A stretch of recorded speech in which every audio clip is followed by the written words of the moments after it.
Hi guys, today I'm going to be giving you my review of the Firebox Nano Generation 1. It's a handy foldable little wood burning multi-fuel stove. So let's bring the camera close and we'll have a good close up look at this.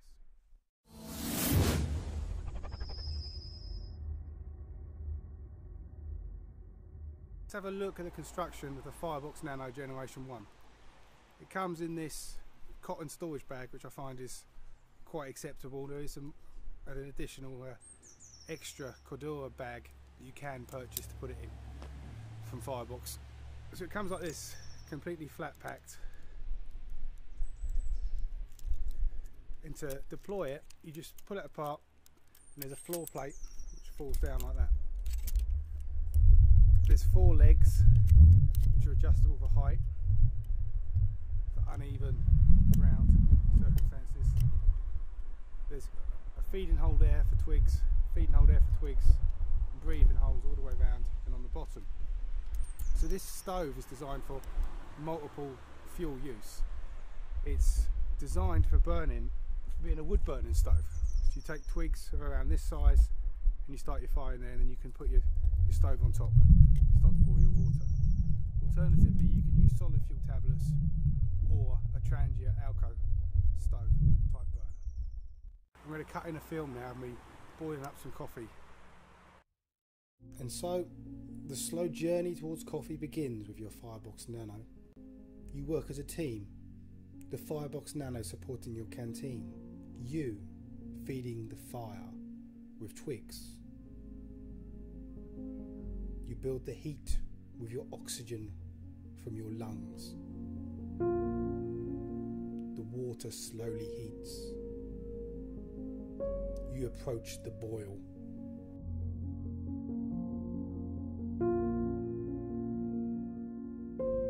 The coffee is within reach. You pour. The coffee is made. So as you can see from that video, using wood to fuel this fire, this stove, is not instant gratification. You have to be there working on it all the time unless you've got perfectly dry wood that you've been able to gather. And if you're in cold or damp or wet conditions, normal conditions you can say, you're not going to be able to find wood which burns in this perfectly without you tending to it all the time.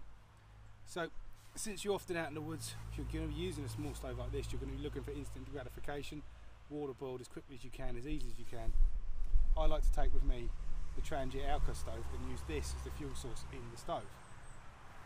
This is the Gen 1 model, so it doesn't have the adjustment pegs to be able to give you the perfect height from the top of the stove to the bottom of your canteen. But that's quite easily overcome.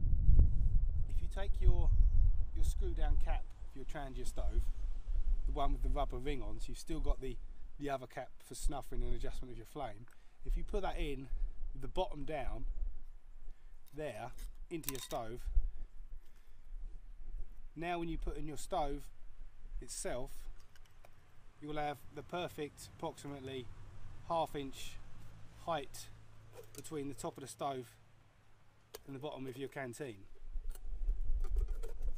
It's also important to remember that screw down ring has got a rubber gasket in there, but using it as this, it will not get hot enough to melt it, so you're perfectly okay.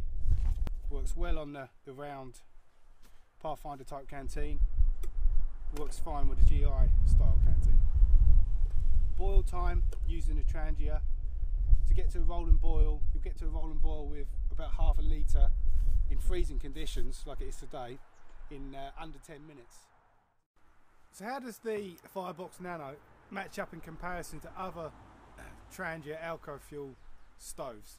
So I've just got a couple of typical examples here just to go over some of the comparisons, some of the pluses and the minuses of the Nanobox. To start off with, I've pulled out one of the traditional transient storm kitchens, where you put the stove in the middle and over the top you put that piece, and then you put the pan on top. What's great about this is it's the best for inclement weather. In storms, you get great protection from the wind all the way around. The downsides of this are you can only use specific sizes of saucepans, and also it takes up a lot of room in your pack. This is actually the aluminium model. It actually doesn't weigh that much even compared to the steel Nano box. But that's one alternative you could use if you want to use the alcohol burning stove. The other is the most basic, would be something like this, where you actually just take your stove like this, you put it on the ground, and you put this on top, and you put your canteen on top of that. Absolutely the most basic, gives reasonable protection from the wind, and if you've got the nesting model, it doesn't take up any extra room in your pack. Weight wise, again, I would say this one is just a little bit heavier than this. But really the benefit of this is that when you've got good conditions and you can find dry wood to burn in this, and you've got the time to actually feed it with wood, you've got a never-ending supply of fuel.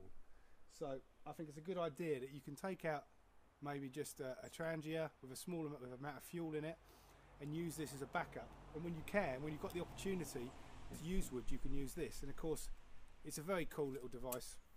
The way it folds down like this is magic. You put it back in your box, takes up no space in your pack, even though it's not particularly lighter than even this big model. I think, if I had to guess, this is heavier than this, even though this is much smaller when you pack it. So that's it. I'm impressed with it, especially the construction, the strength of it. I do find that using it just wood as a fuel in this is a bit of a bear. So when I want instant gratification, I want to boil up something quickly, I make sure I've got my Trangia with me to save the day. Thanks guys.